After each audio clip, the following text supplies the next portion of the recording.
Pronti? 1, 2, 3. Buono il segnale, l'errore di Zagaran Bigi mentre si avvantaggia Zara FKS che supera Zeburisaya TRGF. Zemellino veloce dal secondo nastro Zumba B, però rimane all'esterno e parte invece bene zio Roby Spritz che è quarto in corda. Primi 200 in 15,5. Riesce ad accodarsi anche Zumba davanti proprio a zio Roby Spritz e i 400 se ne vanno in 33. All'esterno Zeno del Ronco, partito non bene Zatuxvik in coda e Zagara Bigi rimessa, preceduta da Zaro P che ha chiuso favorito. Intanto i 600 in 45,9 con Zara FKS che conduce. Seconda posizione per Zeburisaya davanti a Zemellino. All'esterno esce nuovamente Zumba B e lascia la quarta posizione alla corda a zio Roby Spritz. Intanto 1-1 il passaggio agli 800 con leader sempre Zara FKS su Zeburisaya TRGF. Risale Zumba B all'esterno e si trascina Zeno del Ronco. Cavalli al completamento del chilometro in 1:16,4 per Zara FKS.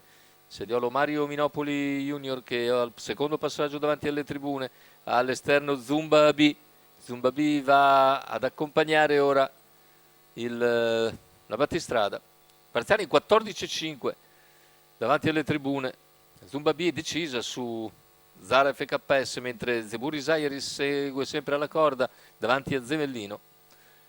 Al largo anche Zeno del Ronco.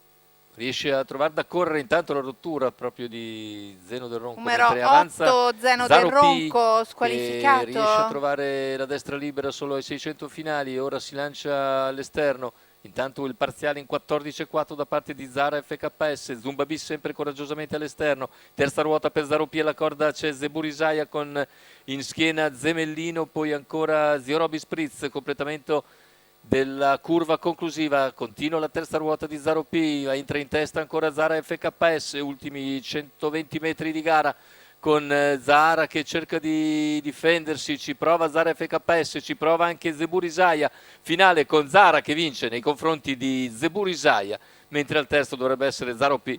29,8 a chiudere e 1,15,4 sul doppio chilometro con partenza con i nastri. La vittoria è per Mario Minopoli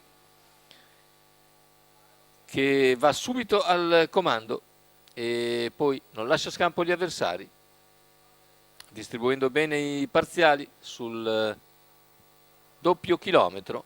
Il successo per Zara FKS dopo un buon rientro oggi in percorso di testa, viene a vincere nei confronti di Zeburisaya TRGF e Zaro P che è stato sfortunato, ha potuto uscire all'esterno soltanto ai 600 finali, correndo comunque bene. Quota di Zara 3,43 al totalizzatore.